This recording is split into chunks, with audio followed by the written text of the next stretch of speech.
Hello and welcome to the Situation Report today. Glad to have you joining the conversation. Excited to share a great interview with you in just a few minutes. This is, of course, the show where we do our very best to bring you the information and perspectives you need to navigate an ever-changing culture. My name is Jeremy Stalnecker, and today you will hear a wonderful interview between our co-host, Chad Robichaux, and guest Remi Adeleke. You may be familiar with Remi. He is a former United States Navy SEAL. He's actually been interviewed on one of our other podcasts in the past.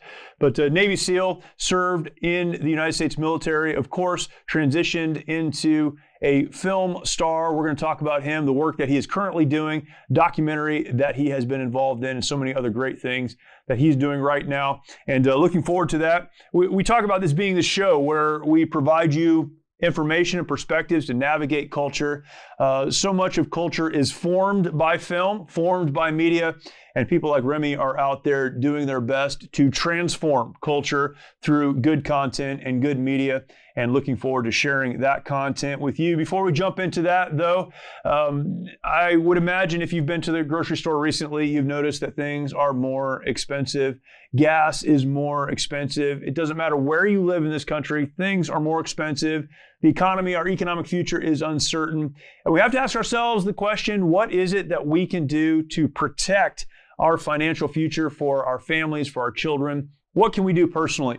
One of the things I would recommend is at least considering adding gold and silver into your IRA, your investment accounts. Take a look, figure out how to do that, and see if that is the right fit for you. The place that you can start is with Lear Capital. Call Lear Capital, and you can get their free precious metals investor guide. You can also ask them about their Lear Advantage IRA that lets you transfer or roll over your old 401k or IRA into a gold and silver tax advantage IRA. Plus, Lear is offering right now crazy shipping, free shipping, and up to $15,000 in bonus gold or silver with a qualified purchase. This is something you at least need to take a look at. You can call for details, 800-489-6450.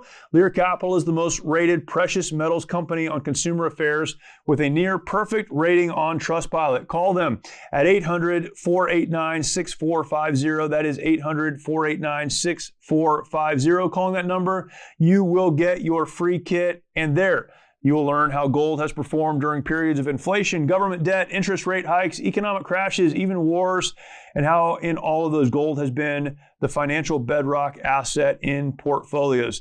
One of the things I love about Lear Capital is that they are an American-owned company, proud to do business with Americans that share conservative values. Write this number down, 800-489-6450. Call them today, or if you don't want to call, you can click the link below in the show description and the show notes. Check them out. You will do yourself a great service by at least investigating Lear and what they have to offer. Now, to our interview between Chad Robichaux and Remi Adeleke.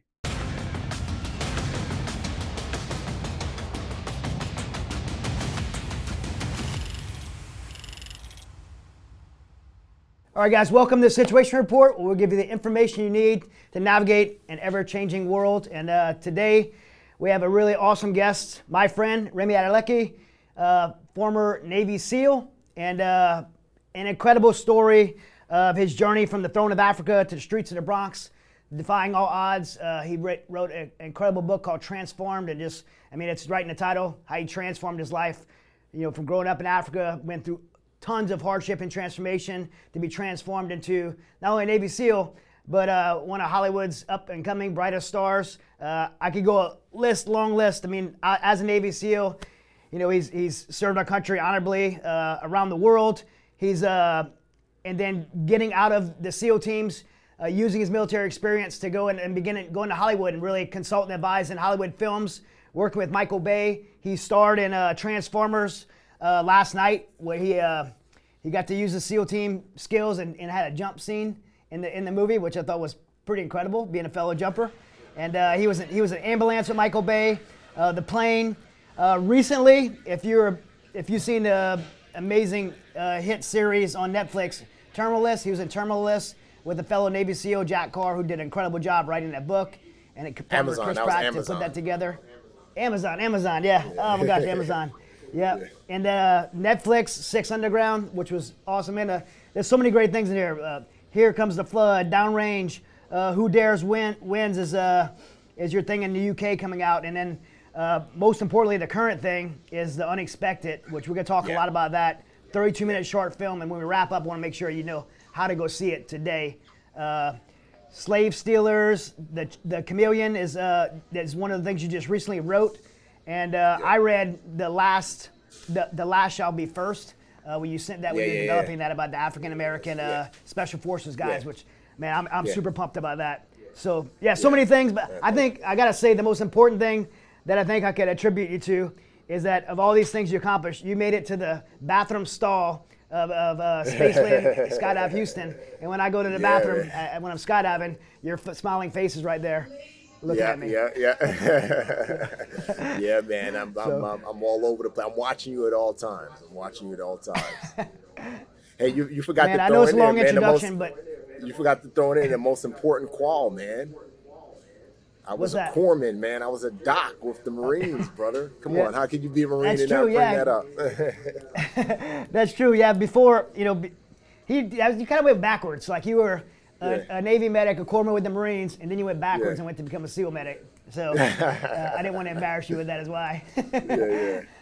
But nah, man, incredible military history, and I know it was a long introduction, and we had you on our other show, the Mighty Oak Show, but I think it's important for the Situation Report audience because we have so many listeners that'll love to hear your story.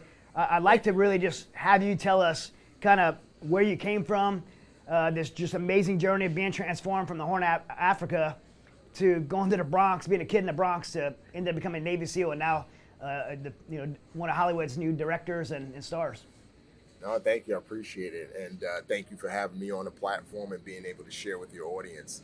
So my story actually kind of starts with my dad's story. My dad was a well-known Nigerian engineer, philanthropist, businessman, you name it, he did it. But above all, he was a chief in the Yoruba tribe. A lot of people don't know that is a title of royalty. In Western culture, we refer to royalty as prince, princess, duchess, that sort of thing. But in African culture, specifically West African culture, royalty is referred to as chief and or your last name. So my dad, being the firstborn son to my grandfather, inherited the title of chief. And then obviously our last name, Adeleke, which means the crown is supreme. So every time people say my last name, I joke and say, hey, you are paying homage to a king every time you say Adeleke. Long story short, my dad ended up getting stripped of everything from the Nigerian government. Went from, riches to rags. He died in the midst of that. And my mom, being American, she actually met my dad in the States, and then after they got married, she moved to Nigeria with him. She permanently relocated my brother and I, along with herself, back to the States, and I grew up in the Bronx. Very, very tough neighborhood. There was crime, drug dealers. I mean, the mafia was still prevalent at the time, and it was just a really, really rough environment. But my mom did a really good job of trying to help balance it out by exposing my brother and I to the arts, like pressing upon us the importance of education in different ways, and just trying to keep us out of the streets for the most part. But as I got older, I began to seek for a father in the streets. I began to try and fill my paternal void through hip hop culture, rap culture, gangster life, all of that foolishness that I definitely regret. And so I would listen to these rappers who would talk about, sleeping around with multiple women. So that's what I wanted to do. I would hear these guys talk about punching people in the face if you feel disrespected. So that's what I did. I would hear them talk about hustling, and I hustled. I started out stealing from my mother, and that progressed to stealing from stores, that progressed to stealing from jobs, that progressed to selling drugs, and that progressed to running high-level scams. And by the time I was 19, I had built a massive illegal enterprise where I was bringing in thousands of dollars a week. But that all came crashing down when I got involved in a deal with a drug dealer that went bad. I sold him some products that were supposed to last for a certain amount of time. They only lasted for a fraction of that time, and he came knocking on my door and essentially threatened my life and my mother's life. At the same time, there were people who were running the same scams that I was running, and they were getting caught, prosecuted, and sent to federal prison. So here I was, I essentially backed myself into this proverbial corner, and now I'm facing either death or imprisonment. So that was a huge wake up call for me. And after I made the drug dealer his money back, I decided, I'm going to get out of this crime life. And I did. And from January 2002 to June of 2002, I did absolutely nothing. I just meandered around my apartment and just tried to, and watch TV. I did little to nothing. And then one day in June of 2002, I was in my bed and I heard this voice speak to me. At the time, I fluctuated between atheism and agnosticism, but in retrospect, I truly believe that it was the voice of God guiding me. And that voice said to me, "You need to get out of here. You need to join the military." And you have to understand that for me to join the military at that time, just that idea was contrary to everything that I was.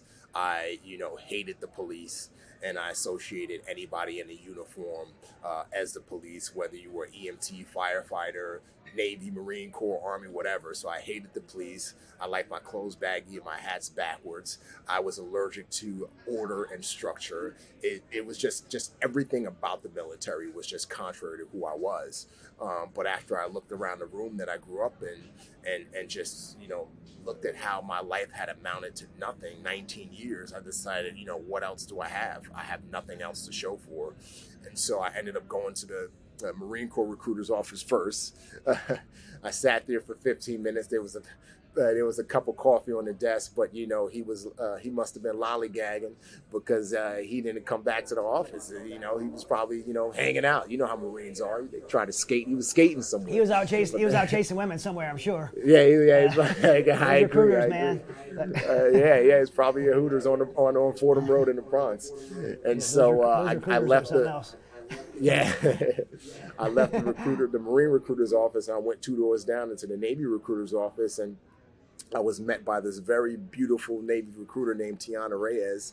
And in my mind, I was like, hey, not only am I going to get in the Navy, but I got me a new girlfriend. And she saw right through me, and so she played along with the game, knowing that at the end of the day, I was going to be the one getting played, not her. So the first thing she had me do was she had me do a practice ASVAB test. I passed that high enough to get into the Navy. The next thing she did was ran my background. She ran my background, found out I had 2 warrants out for my arrest.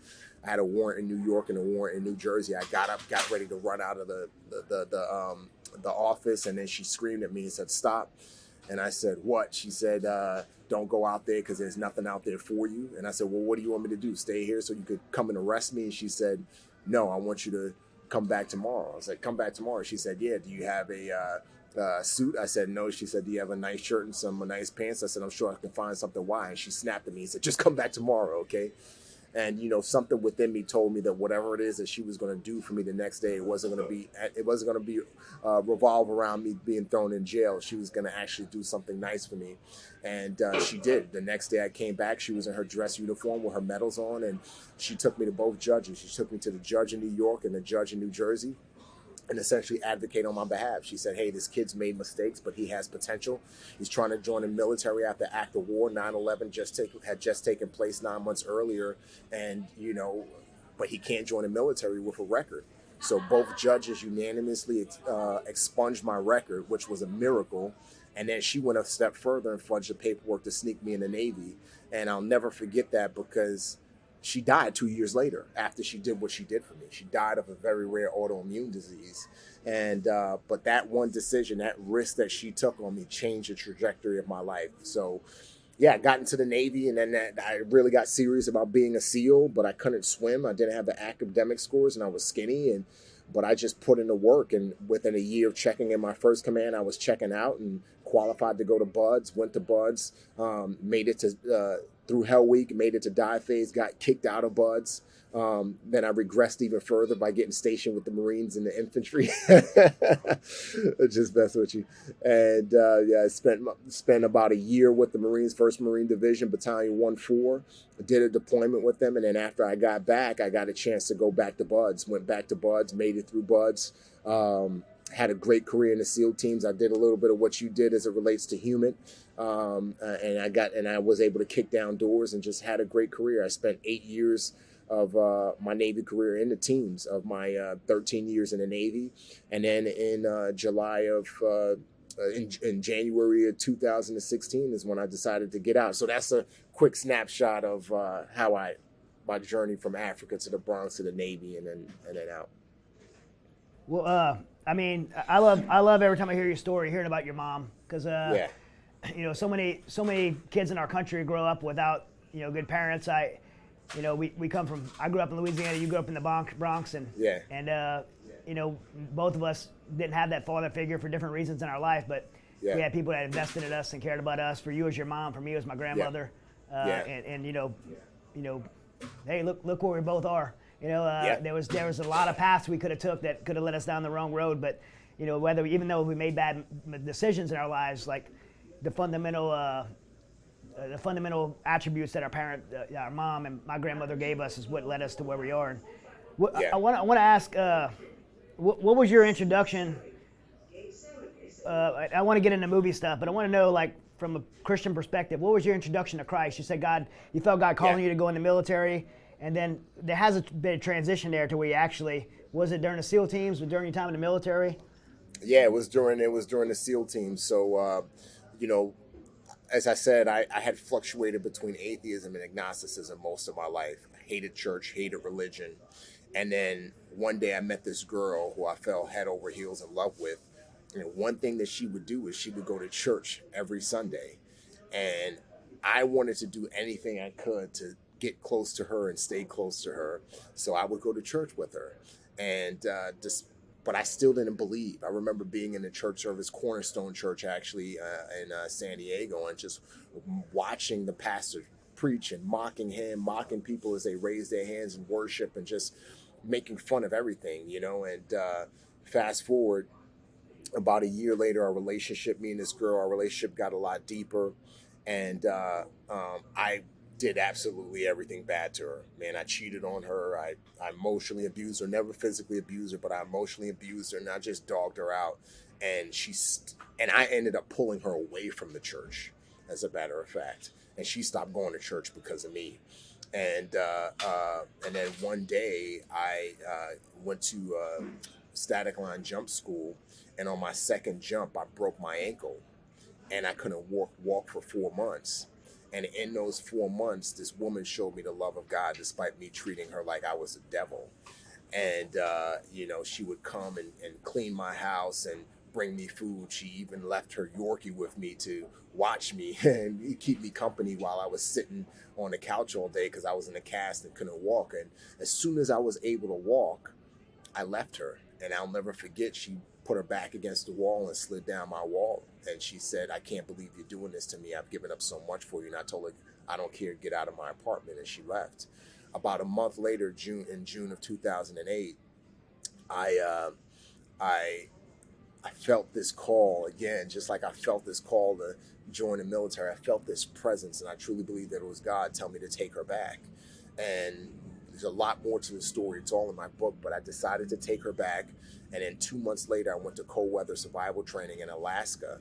And right before I was to get on a plane, she dropped me off at the airport, and she tried to give me a hug and kiss in front of my SEAL teammates. And I just turned and walked away.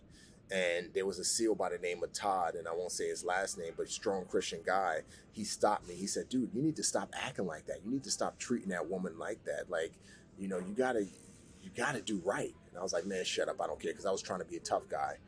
And but when I got out to Alaska, that's when I really had that encounter with God, because it was the first time, I would say, in my entire adult life that I was completely isolated. You know, I was out in the wilderness, in the snow, and in nature, and I had to navigate from one point of Alaska to another part of Alaska by myself through this land navigation course.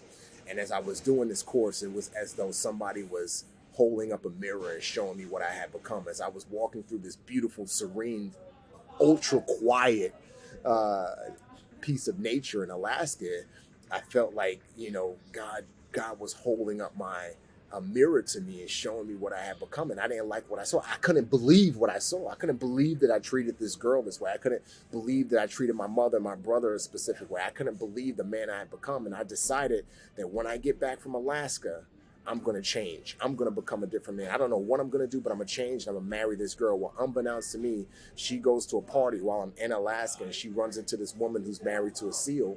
And the woman finds out she's dating me, and she says, hey, it's hard to be married to SEALs. If he's not treating you good now, you need to leave.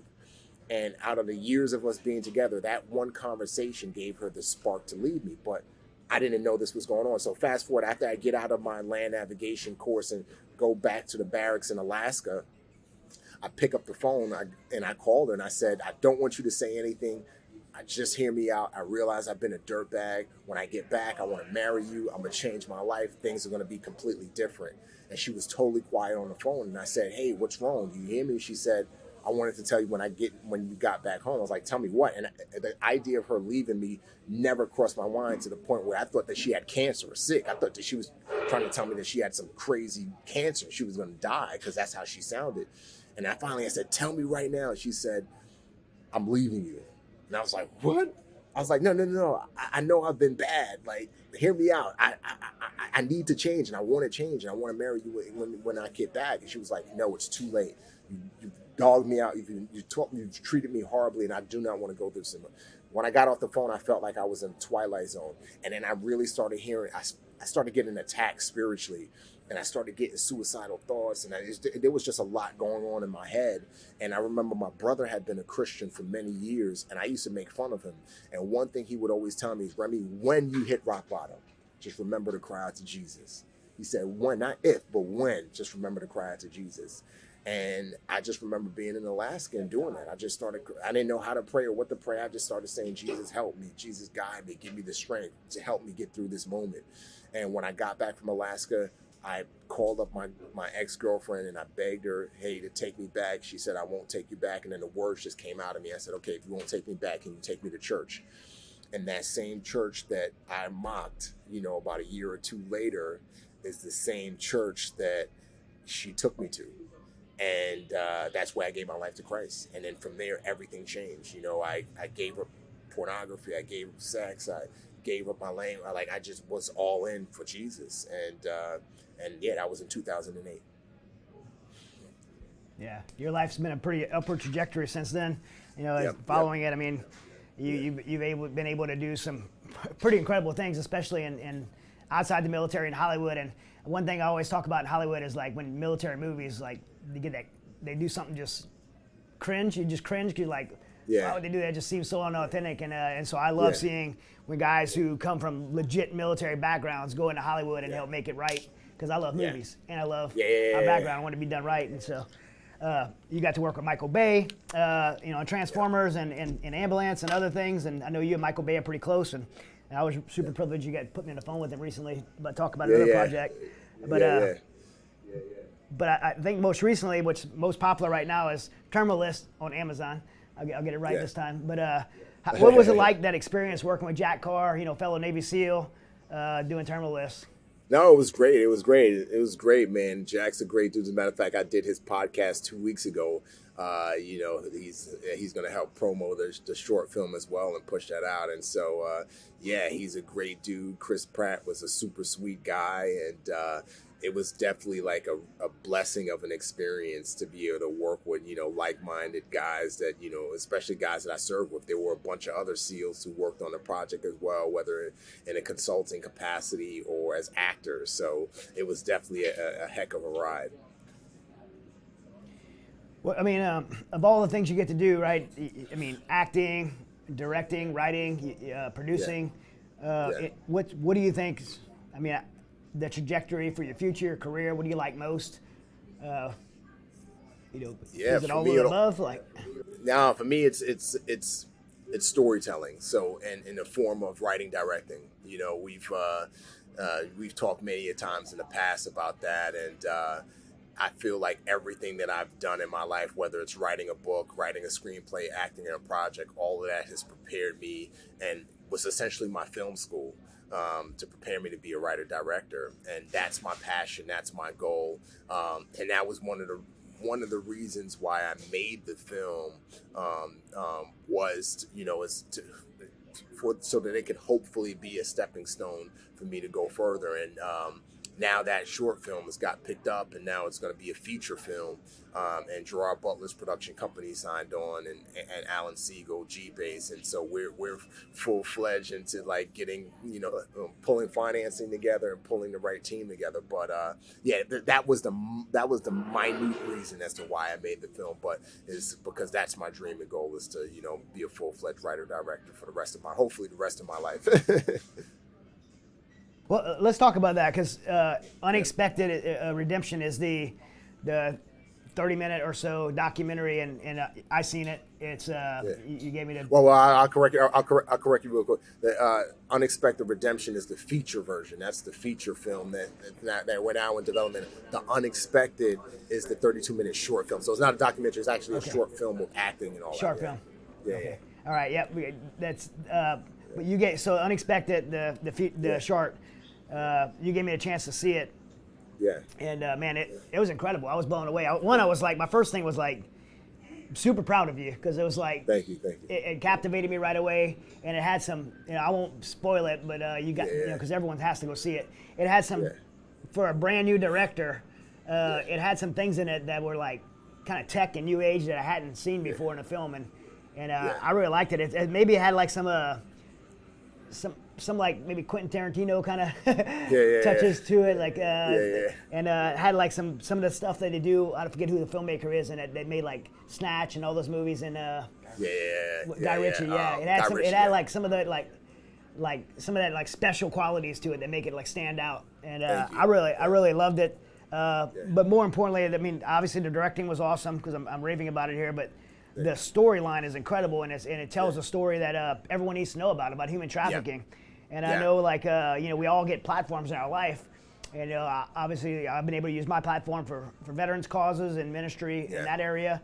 And you've been given this incredible platform, and the first thing you're doing with it is telling a story as a storyteller of something that could bring awareness and light on such a dark topic to help people. And you know, what was your motivation there to pick this subject for your first debut director role? No, thank you. Yeah, it's you know, when I got out of the military, and I know your experience. I've read your screenplay and your book, and you have an amazing story, and so you know this. When I got out of the military, I was just trying to find that way to serve, you know, find that purpose, you know, and I started working with doing different nonprofit work. Like I remember one thing I did. I went to prisons.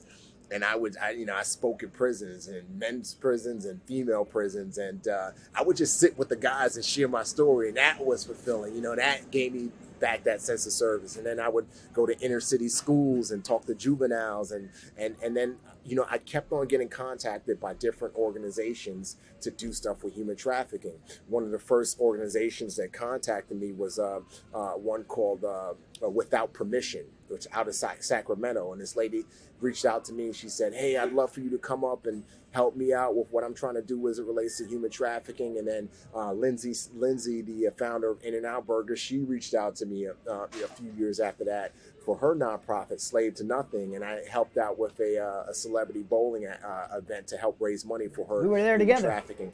Yeah. Oh yeah. We were there together for that. Yeah. So I don't know how they picked me to do that, but yeah. Me neither.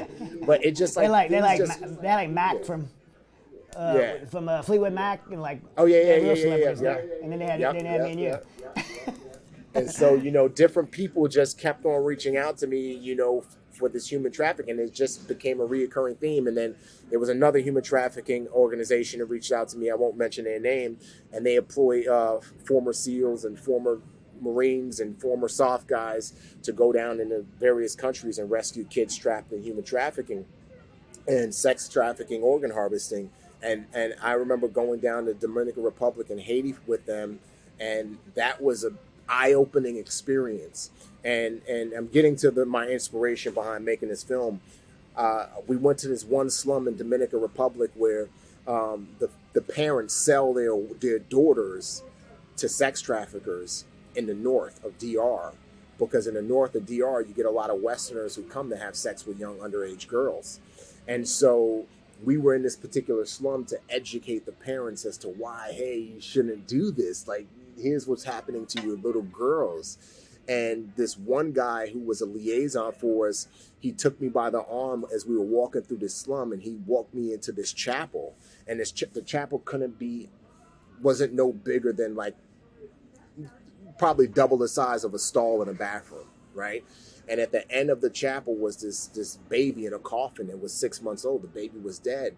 And essentially what he shared with me was that the mother, because she wasn't getting enough food and enough sustenance, she wasn't able to produce any more milk. And so she started, scrapping her pennies together to get formula, and she would mix the formula with the local water that was bad. And ultimately it was the water that killed the baby. And what this guy was trying to explain to me is that this is their plight. They're so desperate because it's either they sell their daughters, and get some money so they can have food and water for the rest of their kids, or they don't and their kids die. And when I got back from that trip, my phone, I had all these messages from Mike Case. Mike Case is Michael Bay's producing partner. And Mike Case was like, Remi, we've been trying to get in contact with you. Like, what's going on? Where are you? Michael Bay starting his next movie, 6 Underground, and he wants you to be the lead consultant on it. And in that moment, it was like a light went off in my head, and I was able to put 2 and 2 together. I was like, here's this horrific thing going on in the world called human trafficking, where more people are enslaved around the world today than any other time in human history. And here's this platform, media, film, to be able to expose it, because I can go on missions after missions and rescue 10, 20, 30 kids, but there's going to be 300, 400, 500 more people, more kids, more women, more men, more children that need to be rescued. So how can I, using my platforms, my experiences, my giftings and calling, how can I have a bigger impact? And what we would do overseas with psyops, right? Sometimes it was about winning the hearts and minds. Sometimes it was about dropping pamphlets or handing out food or handing out resources to people to get the locals on our side so that we could better do our job. And that's kind of how I saw this. I see this as one big psyops operation. Instead of kicking down a door, using this film, and that's why I developed the film, to educate people of the realities, and not just the realities of human trafficking as it relates to sex. Now, let me back up for a second. When people hear human trafficking, the only thing their mind typically goes to is sex trafficking. They don't realize that there are multiple facets to human trafficking. You have organ harvesting, which the film focuses on, which is so widespread, and I could talk about that in more greater detail later. Then you have labor, people who are trafficked for labor. Then you have forced marriages, which is something that falls under human trafficking that's not talked about. And then you have drug use. You have the testing, where slaves are used for testing of certain drugs. Then you have kids who are used to move, they traffic and used to move drugs into other countries. I interviewed a guy a couple weeks ago, who I'm going to release his interview next week. He was trafficked from Venezuela to Colombia, and from Colombia to the Mexican border. And how he was led there was through pamphlets. So what the cartel and other nefarious figures are doing is they're creating fake travel agencies to lure people from all around the world to Mexico in order to essentially detain them and enslave them. And this particular guy, make a long story short, was eventually trafficked to Mexico. He got to Mexico. He was abducted. He was put in a very fancy house and mansion in Mexico. In that house were 100 people, men, women, and children from all around the world, who were lured to this particular place with the hopes that they would be able to be crossed into America. In this house, the women were used for sex trafficking. The kids were used to move drugs into the U.S. And the men were ordered to pay a specific amount of money. They have their families pay $9,000. And if after their families paid the $9,000, they were executed. Some of the other men were used for labor. And this actually happened. I'm releasing this guy's interview next week. So there's multiple facets to human trafficking.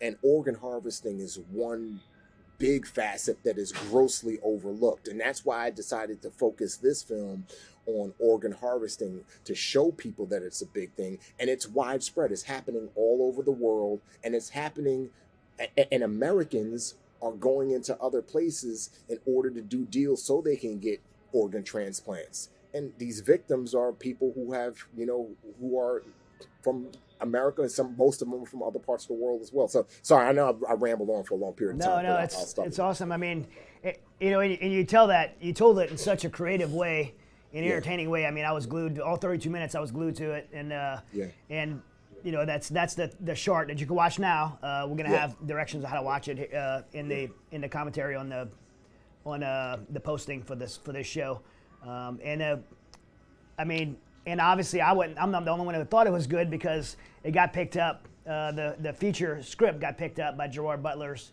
production company. Am I saying that right? Yep. So G-Base. And what's that look like? I mean, because obviously, I'm passionate about getting the word out of stuff like this too. Yeah. I mean, the short, we're going to get a lot of people to watch it here, and people are going to watch it. But the feature film is where the real message is going to reach millions. What's that project look like? Yeah, so right now the script is done. We started going out to investors and financiers. We have a mutual. I won't mention his name because I don't know if he wants his name out there, but we have a mutual contact who's financing your film, who's going to potentially put money into our film, and we're going out to other investors who are passionate. And at the end of the day, for us, it's about not just because we have access to people who want to put money in, but it's about the right people who have the right heart, who really want to get behind human trafficking. So we're taking meetings, and we're opening up the investment pool of people who would like to get behind this film and be able to tell us on a large scale. We've already went out to a big star. We can't mention his name right now. And there's another star that Alan Siegel has worked with on another movie, who's a massive star who we're looking to attach to the film. And stars are expensive. But the good thing about stars is once you get them on the film, this as well as I do, that opens up the film to a wider audience, which means it opens up the message to a wider audience. So that's essentially what we're doing right now.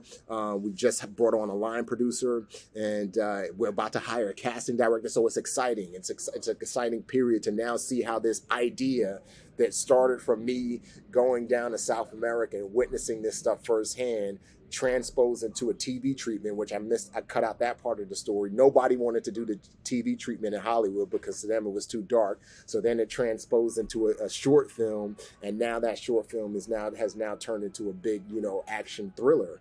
And so it's a blessing to see that there is a market for it. And that's another thing, in media, especially mainstream media, nobody's talking about human trafficking or organ harvesting. Nobody's talking about it, and that was one of the reasons. And you wonder why, right? And you wonder why. It makes you wonder why, right? Like, why aren't people talking about this? Yep. And here's the interesting thing: a lot of the pushback you get, or I have gotten, is too dark. And I say, really, what about Squid Games? What about all of these horror movies that come out where people are getting decapitated and people are getting raped and all of this? Like, people watch that stuff all the time and for entertainment. So you can't say that this is too dark of a topic, especially when we're doing it in a way where we're not glorifying it. We're doing it in a way where we're educating through it, Well, I think this is where the media, particularly mainstream media, has hurt efforts like this. When they say it's too dark, it's because if they expose the truth, then people feel compelled to do something about it. Somebody has, right? If people knew what was really happening and everyone knew this, the gravity of this problem of organ harvesting, sex trafficking, if people really grasp the gravity, then somebody has to take action. And people don't want to be held accountable to have to take action, especially, unfortunately, people of all political parties and government, they don't want to be forced to take action. So there's a lot of pushback to share truth. And I'm proud of you as a friend and brother, like that you're courageous enough to start your career with this. And I think personally, I don't think it's dangerous. I think it sets you out.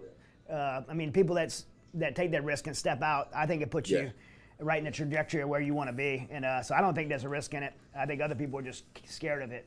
And, thank you, brother. But I applaud you for it, man. Well, two things as we wrap up, because we got to wrap up here, that I want to plug you on, and then you can plug whatever you want. But two things is one, watch the short, The Unexpected. Today it's out. As this episode drops, it's releasing today. It's on YouTube. You can watch it. I'll let Remi tell you how you can watch it. We'll have a link in our posting, a situation report, and as well as at Salem. And then the second thing is it's a little belated, but Remi's book, Transformed, get a copy of his book. His book is incredible. It's a very thorough read. He also reads it. It's an Audible, and he reads it himself. His book Transformed just really covered. We did very much wave tops of his story, but he has an incredible story. So definitely get a copy of Transformed. Thank Remi, you. I appreciate that. Kind of follow up with that and tell us exactly where people can go for those. Yeah. So for the film, we're releasing it on YouTube. Just search either my YouTube page is Remi Adeleke, so it's simple, my name, and then or you could just search The Unexpected Film, and that's going to be on YouTube right now. So go check it out. And then as far as my book, you can get my book Transformed wherever books are sold, Amazon, Barnes and Nobles, BAM, wherever books are sold. My next book, which interestingly I got to talk to you about more offline, is called The Chameleon. It's a fiction thriller series that started out as a screenplay, which I think you read. We got a 3-book thriller series deal with HarperCollins William Murrow, so that book is going to be dropping next year. But yeah, the primary focus right now is The Unexpected, getting the word out and sharing the link, sharing the film with people who may not believe this thing, who are unconscious of the realities of human trafficking and organ harvesting. Because the more we could get the word out, the more we can recruit people into this fight and end slavery. I'll end on this point. I hear people say all the time, if I lived in the 1800s or the 1700s, when slavery was prevalent in the U.S., I'd fight for this and I'll fight against the slave masters and I'd pull them all my arms together and do something. I wouldn't let it happen. Well, guess what? Slavery is happening right now. It's happening right now. And as I said, there's more people enslaved around the world today than any other time in human history. Human trafficking is a $32 billion industry. 30,000 people who are caught in sex trafficking, just sex trafficking alone, not organ harvesting, not labor, die from disease and torture every year. 600 to 800,000 of the globally trafficked victims, the majority of them are women and children. You have an opportunity to fight modern slavery today. And so if you were that person that would fight slavery back then, well, show us. Get out and do that. And this film is going to hold everybody to account. It's going to confront you with some truth and give you the opportunity to make a difference, whether it's serving, whether it's donating, whether it's just being aware of the signs of a person who may be trafficked and stepping in and doing something. That's right. That's awesome. These things need to be called to action. Yep. Again, super proud of you, bro. It was awesome to have you on. And thank you, everybody listening, go watch this short film, and then stay tuned for the feature film because I know it's gonna be awesome. Yes, sir. Yes, sir. God bless, brother. Hey, God bless you. Much love, brother Chad. And thank you for all the great work you're doing out in Ukraine and all the great work you're doing with veterans and your ministry. So. I appreciate you too, man. I appreciate you for being a brother. We connected, years ago. I heard your story and I reached out to I Am Second and said, you need to share this brother's story. And man, I've just been a follower and a lover of you since then, my brother. Many of our veterans feel they need to fight their battles alone. This self-isolation has led to the staggering statistic of more than 20 veterans taking their lives every day. The mission of Mighty Oaks is to eradicate the veteran suicide epidemic and help our warriors change their legacies. We've been able to help over 4,000 veterans and first responders by equipping them with the tools they need to live the lives they were created to live. Our faith-based, peer-to-peer approach has one of the highest success rates of any program available today, offering hope and understanding to those who need it most. By aligning their lives to biblical principles, these men and women are able to lead their families, their communities, and our nation. It's your generosity that can make a difference in the lives of the men and women who have fought for our country and our freedoms. Now that they're home, don't let them fight alone. Learn more at mightyoaksprograms.org. MyPillow is having their biggest sheet sale of the year. You all have helped build MyPillow into the amazing company that it is today. Now, Mike Lindell, inventor and CEO, wants to give back exclusively to his listeners. The Percale and Giza Dream bed sheet sets are available in a variety of colors and sizes, and they are all on sale for as low as $29.98 with our listener promo code. Order now, because when they're gone, they're gone. The Percale and Giza Dream sheets are breathable and have a cool, crisp feel. They come with a 10-year warranty and a 60-day money-back guarantee. Don't miss out on this incredible offer. There's a limited supply, so be sure to order now. Call 1-800-870-0283. Use the promo code SITREP or go to mypillow.com, click on the radio listener square, and use promo code SITREP. Thank you for joining us today. If you have not yet subscribed to the podcast, make sure that you subscribe right now. We bring guests like Remi on and so many others 3 times a week. There's a lot of content, a lot of great guests, a lot of information that you can receive, you should receive, but you will miss if you are not subscribed. So subscribe to the podcast, then take some time, go over to YouTube. You can find our channel, The Situation Report, on YouTube. Subscribe, hit that notification bell, and then go ahead and share that content out. Leave us a comment. That would be fantastic. Appreciate you joining us. Look forward to talking to you next time.